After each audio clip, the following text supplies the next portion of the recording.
பார்க்கக்கூடிய கொஷின்ஸ் வந்து எலிப்ஸ் வரைய போகிறோம். என்ன மெத்தடை பயன்படுத்தி எலிப்ஸ் வரைய போகிறோம்னா எக்ஸென்ட்ரிசிட்டி மெத்தடை பயன்படுத்தி எலிப்ஸ் வரைய போகிறோம். கொஷின் ஒரு டைம் பண்ணிடலாம். நம்ம கன்ஸ்ட்ரக்டர் எலிப்ஸ் ஒரு எலிப்ஸை வந்து எலிப்ஸோட கன்ஸ்ட்ரக்ஷன் வந்து நம்ம ஃபார்ம் பண்ணணும்.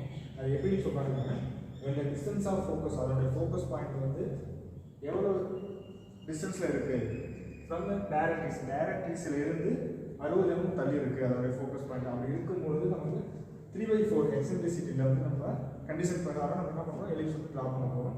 அதோட ஒரு உதவி படம் மாதிரி நம்ம பார்த்தோம் அப்படின்னா படம் எப்படி வரும், நமக்கு வந்து கொடுத்துருக்கு. இப்போ நம்ம போட்டிருக்க லைன் வந்து டைரக்ட்ரிஸ் லைனு. ஸோ இதில் வந்து எக்ஸென்ட்ரிசிட்டி ஃபார்முலா வருது அப்படின்னா நமக்கு டிராயிங்ஸ் வந்து இந்த மாதிரி ஃபார்முலா கிடைக்கும். ஸோ இந்த படத்தை நம்ம ட்ரா பண்ணலாம். என்ன பண்ணால் கொஷினில் கொடுத்துருக்கக்கூடிய டேட்டா செட் எழுதிக்கலாம். அதில் ஃபஸ்ட்டு பார்த்தோம் அப்படின்னா நமக்கு எலிப்ஸ் தான் வரைய சொல்லுவாங்க. அந்த எலிப்ஸ் வரைகிறதுக்கு என்ன கண்டிஷன் அப்படின்னா எக்ஸென்ட்ரிசிட்டி கொடுத்துருக்காங்க. ஸோ எக்ஸென்ட்ரிசிட்டி நமக்கு வந்து 3/4. இந்த 3/4 நீங்கள் என்ன பண்ணிக்கணும் அப்படின்னா சம்டைம் வந்து இதை வந்து நம்மளுடைய வேல்யூ வந்து கொடுக்குறது ஃப்ராக்ஷனே கொடுப்பாங்க. ஸோ ஃப்ராக்ஷன்னா இப்போ 3/4 கால்குலேட்டர் போட்டோம் அப்படின்னா நமக்கு வந்து 0.75. ஸோ இந்த மாதிரி ஃப்ராக்ஷனே நமக்கு கிடைக்கும். 0.75 அப்படிங்கிறத பார்க்கும்போது நமக்கு 1 விட கம்மியாக இருக்குது. ஸோ இப்போ எலிப்ஸ் தான் வரையலாம். ஸோ இது மாதிரி கொடுப்பாங்க, பார்த்துக்கங்க. இப்போ அடுத்து பார்த்தீங்கன்னா இது நம்ம ஆட் பண்ணிக்கலாம். 3 + 4 ஈக்குவல் நமக்கு பார்த்தீங்கன்னா 7.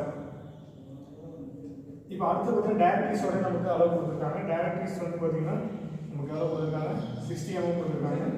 ஸோ டைரக்ட்ரிஸ் வந்து நமக்கு 60 mm. இந்த 60 வந்து நம்ம என்ன பண்ண போறோம்னா 7 ஈக்குவல் பார்ட்ஸை நம்ம டிவைட் பண்ணுவோம். ஸோ அதுக்கு நம்ம என்ன பண்ணலாம், 60/7 கொடுத்தோம் அப்படின்னா நமக்கு கால்குலேட்டர் போகிறதுக்கு நமக்கு ஃப்ராக்ஷன் 8.57 அந்த மாதிரி சம்திங் கிடைக்கும் நமக்கு. ஸோ நம்ம என்ன பண்ணலாம்னா 9 அப்படின்னு அப்ராக்சிமேட்டாக எடுத்துக்கலாம். கவுண்ட் பண்ணி நமக்கு 9 mm அப்படின்னு எடுத்துக்கலாம். ஓகே, இதுக்கப்புறம் என்ன பண்ண போகிறோம், டிராயிங்ஸ் வந்து ட்ரா பண்ண ஆரம்பிச்சிடலாம். ஃபர்ஸ்ட் வந்து டைரக்ட்ரிஸ் லைன் போடுறேன் நான். மெலிசாகி போடுங்க, ஆனால் நம்ம திக்காக காமிக்க வேண்டியது அந்த எலிப்ஸ் மட்டும் தான் திக்காக காமிக்க போகிறோம். ஸோ இது வந்து டைரக்ட்ரிஸ் லைன். லைன்ஸ் வந்து நமக்கு பேர் என்னது, டைரக்ட்ரிஸ். இதில் மெயின் கொடுத்தோம்னா AB. இதுக்கு மிடில் வந்து நம்ம வந்து ஒரு ஆக்சிஸ் லைன் வரைஞ்சிக்கலாம். ஆக்சிஸ் லைன் பார்த்தீங்கன்னா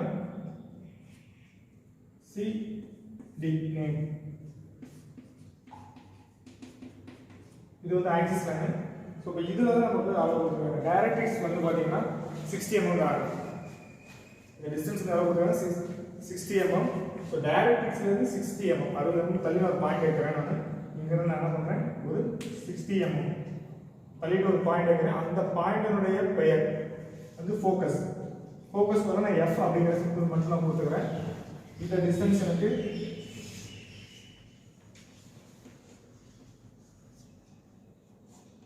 60. இதுக்கப்புறம் என்ன பண்ணிருக்கோம்னா இந்த 60 mm டிஸ்டன்ஸை நம்ம எத்தனை ஈக்குவல் பார்ட்ஸாக பிரிச்சிருக்கோம், நம்ம 7 ஈக்குவல் பார்ட்ஸாக பிரிச்சிருக்கோம். அப்படி 7 ஈக்குவல் பார்ட்ஸாக பிரிக்கும் போது நமக்கு 8.5 சம்திங் கிடச்சிது. அதை நம்ம ரவுண்ட் பண்ணி நம்ம 9 எடுத்துக்கிட்டோம். ஸோ அந்த 9 mm காம்பஸில் எடுத்துட்டு இதில் வந்து நீங்கள் கட் பண்ணி 7 ஈக்குவல் பார்ட்ஸாக வச்சுக்கோங்க.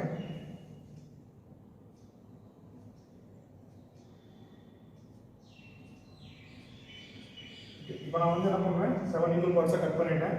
அதில் ஃபர்ஸ்ட் இது, second, third, fourth, fifth, sixth, finally இது நமக்கு 7. ஓகே, இதுக்கப்புறம் நம்ம என்ன பண்ணுறோம் அப்படின்னா நமக்கு வெர்டிக்ஸ் பாயிண்ட் நோட் பண்ணணும். ஸோ அதுக்கு நம்ம என்ன பண்ணோம்னா இந்த எக்ஸென்ட்ரிசிட்டி மெத்தட் கொடுத்துருக்காங்கல்ல, இந்த கொஸ்டினில் பார்த்தீங்கன்னா எக்ஸென்ட்ரிசிட்டி கொடுத்துருக்காங்கல்ல, அதில் என்ன பண்ணோம்னா மேலே இருக்கிறது பார்த்தீங்கன்னா VF டிவைடட் பை CD இந்த மாதிரி எடுத்துக்க. VF அப்படின்னா நமக்கு F இங்கே இருக்கு, அதே மாதிரி C இங்கே இருக்கு. இப்போ நமக்கு இல்லாததுன்னா V மட்டும்தான் இல்லை. ஸோ இந்த V மட்டும்தான் நமக்கு இல்லை. அதில் நீங்கள் வந்து நம்ம நோட் பண்ணுற பாயிண்ட் வெர்டிக்ஸ் பாயிண்ட் அதை எப்படி நோட் பண்ணுறேன்னு பாருங்கள். கீழே என்ன அளவு கொடுத்துருக்காங்க பாருங்கள். கீழே பார்த்தீங்கன்னா 4 கொடுத்துருக்காங்க, அது சி. அப்போ சி இங்கே இருக்கு, பி வந்து 4ங்களா, இப்போ 4 எவ்வளோ நம்பர் இருக்கு? 1 2 3 4. ஸோ இந்த பாயிண்ட் இருக்கு. ஸோ இந்த பாயிண்ட் தான் நமக்கு பிங்கிற பாயிண்ட், வெர்டெக்ஸ் பாயிண்ட். ஸோ இப்போ நமக்கு சியோட அளவு 4 கிடைச்சிருச்சு, பிஎஃப் அளவு 3 கிடைக்குதுங்களா. அப்போ பிஎஃப் அளவு 3 இருக்காது, 1 2 3. அப்போ இதில் வந்து 3 டிவிஷன் இருக்கு, பிஎஃப் வேல்யூ கரெக்டாக வந்துருச்சு. சிஎஃப்ல வந்து 4 இருக்கு, 1 2 3 4. ஸோ இதில் 4 டிவிஷன் கிடைச்சிருச்சு. ஸோ இதெல்லாம் பிரிச்சுட்டோம், டிவைட் பண்ணிட்டோம். அடுத்ததாக பார்த்தீங்கன்னா இந்த டைரக்ட்ரிக்ஸ் லைனை வந்து அப்படியே பேரலாக நம்ம ஆப்செட் பண்ண போகிறோம். ஃபர்ஸ்ட் வெர்டெக்ஸ்க்கு ஒரு பாயிண்ட்ஸ் லைன்ஸு, அடுத்ததான் நம்ம அதே லைன்ஸை ஃபோக்கஸில் ஒரு லைன். ஸோ இந்த மாதிரி மெலிசா ஒரு லைன் ட்ரா பண்ணிக்கங்க. இதுக்கப்புறம் என்ன பண்ணலாம்னா நம்ம காம்பஸ் எடுத்துக்கோங்க. காம்பஸ் எடுத்துட்டு இந்த பிஎஃப் டிஸ்டன்ஸ் இருக்குல்ல, இந்த டிஸ்டன்ஸை காம்பஸ் எடுத்துட்டு மேலே ஒரு ஆர்க்கு, அதே மாதிரி கீழே ஒரு ஆர்க் அடிச்சுக்கோங்க. இப்போ இந்த 2 ஆர்க்கு இந்த சியோட ஜாயின் பண்ணிடுங்க.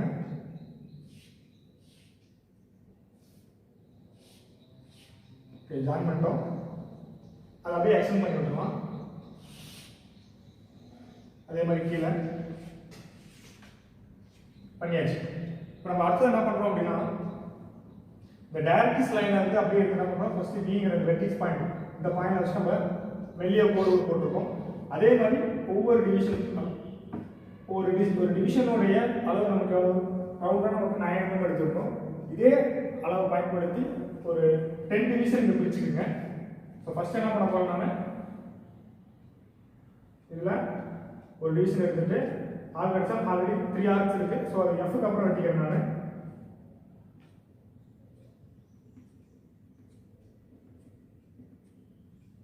இது எல்லாம் வெட்டப்பட்ட அந்த ஆர்க் பாயிண்ட்ஸ் எல்லாத்தையும் என்ன பண்ணுவோம், லைன்ஸ் ட்ரா பண்ணுவோம் பேரலா.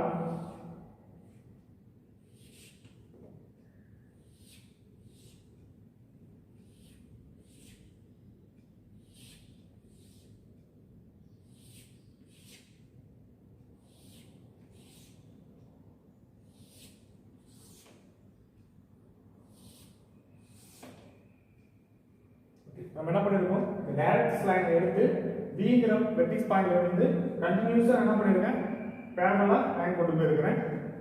ஸோ இதுக்கு நம்ம நேம் கொடுத்துடலாம். நேம் எப்படி கொடுக்குறேன் பாருங்க. பிங்கிற அந்த வெர்டெக்ஸ் பாயிண்ட் ஸ்டார்டிங்காக நான் என்ன எடுத்துக்கிறேன், 0 எப்படி எடுத்துக்கிறேன், ஏன்னா ஸ்டார்டிங் பாயிண்ட் 0. அடுத்ததாக இருக்கிறது 1 2 3 4 5 6 7 8 9 10. ஒரு 10 ஈக்குவல் பார்ட்ஸாக பிடிச்சி வச்சிருக்கேன் நான். இதுக்கப்புறம் என்ன பண்ணலாம்னா, இதுக்கு நேர் மேலே பிளேன் நேம் கொடுத்துக்கலாம். இது 0 அப்படிங்கிறதுனால மேலே இருக்கிறது 0 டேஷ் எடுத்துக்கிறேன்.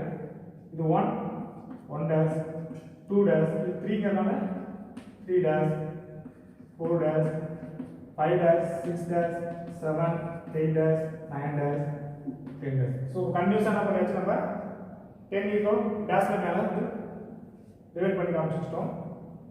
சரி, இதுக்கப்புறம் எப்படி நம்ம பண்ண போகிறோம் அப்படின்னா, ஃபர்ஸ்ட்டு காம்பஸ் எடுத்துருங்க. காம்பஸ் எடுத்துட்டு பிங்கிற பாயிண்ட் வச்சுட்டு, அதாவது 0ங்கிற பாயிண்ட் வச்சுட்டு காம்பஸ் 0 டேஷை அளந்துக்குங்க. வைக்கிற பாருங்க, அப்புறம் அளந்துருக்கணும். அப்படியே எடுத்துட்டு என்ன பண்ணுறீங்கன்னா, எஃப்ங்கிற பாயிண்ட் வைக்கணும். ஃபர்ஸ்ட் என்ன பண்ணுறேன், பி டு 0 to 0 டேஷ் அளந்துக்கிறேன். அளந்ததை அப்படியே எடுத்துட்டு எஃப்ங்கிற பாயிண்ட்ல வச்சுட்டு அந்த பிங்கிற லைனை கட் பண்ணணும். ஏன்னா நம்ம அந்த பாயிண்ட்ஸ் தான் நம்ம எடுத்துக்கிறோம். ஸோ நம்ம இந்த டிஸ்டன்ஸ் எடுத்துட்டு எஃப்ங்கிற பாயிண்ட்ல வச்சு கட் பண்ணோம். கரெக்டாக எங்கே கட் ஆகுதுன்னா, அந்த பியோட பாயிண்ட்ஸ் நமக்கு கட் ஆக ஆரம்பிக்கும். அடுத்தது பார்த்தோம் அப்படின்னா, நமக்கு 1 to 1 டேஷ் என்ன பண்ணிட்டோம் அப்படின்னா, நம்ம ஃபர்ஸ்ட் பியில இருந்து, அதாவது 0 to 0 டேஷ் வந்துட்டு எஃப்ல வச்சுக்கணும். நம்ம எல்லா பாயிண்டோடைய ஃபோக்கஸ் பாயிண்ட் அப்படின்னா நமக்கு சென்டர் பாயிண்ட். ஸோ எஃப்ல வச்சு நம்ம என்ன பண்ணுறோம், கட் பண்ணுறோம். அடுத்தது பார்த்தீங்கன்னா, நம்ம 0 முடிஞ்சுதுங்களா, அடுத்து நம்ம என்ன பண்ணலாம், 1 அப்படிங்கிற பாயிண்ட்ஸ் வந்துடலாம்.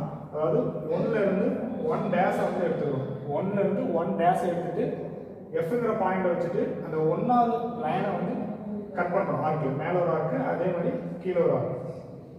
இப்போ 1வது நமக்கு கம்ப்ளீட் ஆயிடுச்சு. அடுத்தது செகண்ட் 2ல இருந்து 2 டேஷை வந்து அளந்துக்கிறோம். நம்ம எஃப்ங்கிற பாயிண்ட் வச்சுட்டு நம்ம செகண்ட் லைனை வந்து ஆர்க் அடிக்கிறோம். மேலே ஒரு ஆர்க்கு, அகெயின்ஸ்ட் கீழே ஆர்க் அடிச்சுக்கிறோம். இப்போ அடுத்ததாக பாருங்கள் 3ல இருந்து 3 டேஷ் எடுத்துக்கணும். 3ல இருந்து 3 டேஷை எடுத்துட்டு எஃப்ல வைக்கணும். அப்போ ரெண்டுமே ஒரே பாயிண்ட்ஸாக தான் இருக்குது. நமக்கு 3ங்கிற பாயிண்ட்டும் எஃப்ங்கிற பாயிண்ட்டும் ஒரே இடத்துல தான் இருக்குது. நான் எடுத்துக்கக்கூடிய ரீடிங் வந்து 3ல இருந்து 3 டேஷ் எடுத்துட்டு எஃப்ல வச்சுட்டு 3 லைனை வந்து நான் கட் பண்ணேன் அப்படின்னா கரெக்டாக என்ன பண்ணுவேன் நமக்கு இந்த இடத்துல கட் ஆகும். கரெக்டாக இந்த ஒரு இன்ச்சில் லைன் போட்டு கொடுத்துருக்க பாருங்க, அந்த 3 டேஷ்ங்கிற பாயிண்ட்லேயே கட் பண்ணணும்.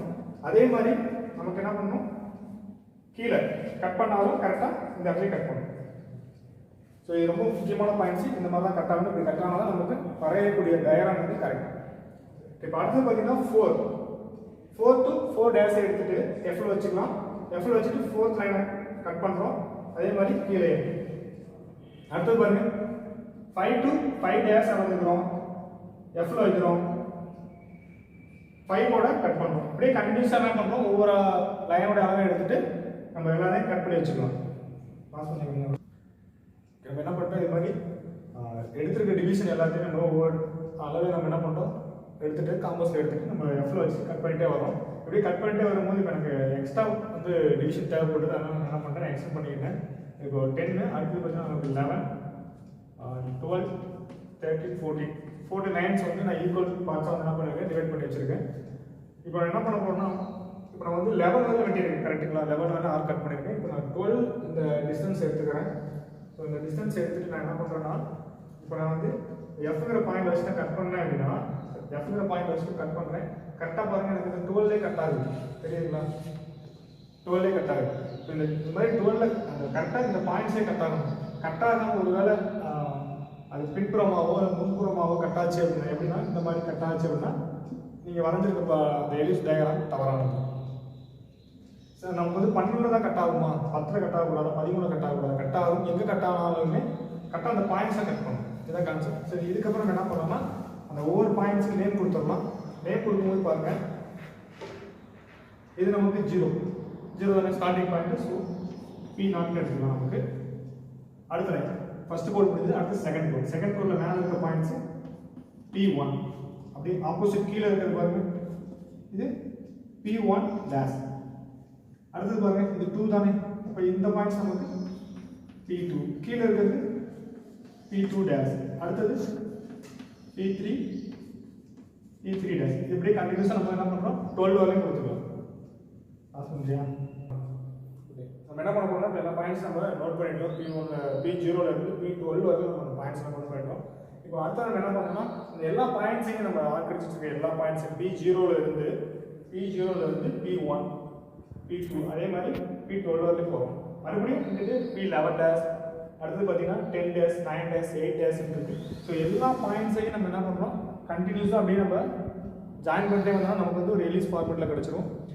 அதை நம்ம பண்ணலாம். எப்படி வருதுன்னு பாருங்க. ஃபஸ்ட்டு 0 இருந்து 1 பாருங்க, 0ல இருந்து 1 ஓகேங்களா. அடுத்தது 2, அடுத்தது 3. இந்த 3யை பாருங்களேன், கரெக்டாக எஃப்க்கு நேராக இருக்கா, மேலே போய் டச் பண்ணியிருக்கு. அடுத்தது பாருங்க 4 5. இப்படி என்ன பண்ணுறேன், எல்லாத்தையும் ஜாயின் பண்ணிட்டு வரேன். ஃபஸ்ட் நான் 12 வரையும் ஜாயின் பண்ணிடுறேன். ஓகே, ஜாயின் பண்ணிட்டேன். இப்போ நான் போட்டிருக்கக்கூடிய இந்த கர்வ் பார்த்தீங்கன்னா ஒரு சிங்கிள் அலைவரிசையில் தான் இருக்குது. ஒரே ஒரு அலைவரிசையில் தான் இருக்குது. 2-3 கோணம் நமக்கு தெரியல, ஒரே லைனாக தான் தெரியுது. இந்த மாதிரி தான் இருக்கணும். அடுத்து பாருங்கள், அடுத்து அப்படி ஜாயின் பண்ணிட்டு வரலாம்.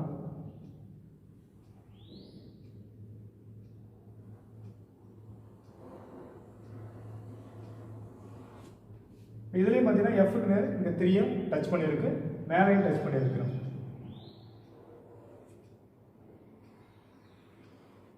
ஸோ ஃபைனலாக நம்ம என்ன பண்ணிட்டோம், எல்லா கட் பண்ணக்கூடிய எல்லா பாயிண்ட்ஸையும் நம்ம ஜாயின் பண்ணுறதுனால நமக்கு ஒரு கம்ப்ளீட் எலிப்ஸ் கிடச்சிருக்கு. ஸோ இப்போ இதில் நமக்கு இந்த பாயிண்ட்ஸ் இதான் நமக்கு என்னது டிஎஃப். இந்த எஃப்ங்கிற பாயிண்ட்டை பேஸ் பண்ணி தான் இந்த என்ன பண்ண போகிறோம், இந்த எலிப்ஸ் வந்து ரொட்டேட் ஆகுது. ஸோ அதனால் நமக்கு என்ன பண்ணுறோம், எக்ஸ்டென்சிட்டி மெத்தடு. அதனுடைய கண்டிஷன் பார்த்தீங்கன்னா 3/4. ஸோ நம்ம 3/4 தான் நம்ம என்ன பண்ணுறோம், இந்த டிஸ்டன்ஸில் காமிச்சிருக்கோம். ஓகே, இப்போ நம்ம என்ன பண்ணுறோம், படத்தை வந்து கம்ப்ளீட் பண்ணிட்டோம். அந்த கம்ப்ளீட் பண்ண படம் வந்து கொஸ்டின் கொடுத்துருக்க மாதிரி நம்ம கரெக்டாக வரைஞ்சிருக்கோம் செக் பண்ணிக்கலாம். பாருங்க கன்செக்ட் அண்ட் எலிப்ஸோடைய வடிவமைப்பை அமைக்கணும்னு சொல்லியிருக்காங்க. எலிப்ஸ் வந்து அமைச்சிருக்கணும். அவங்க கொடுத்த கண்டிஷன் பிரகாரம் நம்ம அந்த எலிப்ஸோடைய வடிவமைப்பு அமைச்சிருக்கோம் செக் பண்ணிக்கலாம். கண்டிஷன் அப்படி எப்படி இருக்கணும் அப்படிங்கிறாங்க. ரெண்டு டிஸ்டன்ஸ் ஆஃப் ஃபோக்கஸ், இந்த ஃபோக்கஸ் ஆனது, இந்த பாயிண்ட் ஆனது ஃப்ரம் த டைரக்ட்ரிக்ஸ், இந்த டைரக்ட்ரிக்ஸ்ல இருந்து எவ்வளவு தூரம் தள்ளி இருக்கணும் அப்படின்னா 60 mm டிஸ்டன்ஸ் தள்ளி இருக்கணும். இந்த ஃபோக்கஸ் பாயிண்ட் டைரக்ட்ரிக்ஸ்ல இருந்து 60 mm தள்ளி இருக்கணும். நம்ம கரெக்டாக பண்ணியிருக்கோமான்னு பாருங்க. கரெக்டாக பண்ணியிருக்கோம். 60 mm தள்ளி வச்சிருக்கோம். ஸோ இந்த இடத்துல நம்ம டைமென்ஷன் நோட் பண்ணணும், அது மறந்துடாதீங்க. அதுக்கப்புறம் பார்த்தீங்கன்னா அண்ட் இந்த எக்ஸென்ட்ரிசிட்டி இஸ் 3/4 கொடுத்துருப்பாங்க. ஸோ இந்த கண்டிஷனை தான் நமக்கு எலிப்ஸ் வந்து ஃபார்ம் பண்ணணும். ஸோ 3/4 அப்படின்னா நமக்கு அந்த VF டிவைடட் பை CVன்னு எடுத்துக்கிறோம். நம்ம VF பாருங்க, VF divided by CV. So VF divided by CV வந்து நம்ம பார்த்தோம்னா ரெண்டையும் ஆட் பண்ணிக்கிறோம்.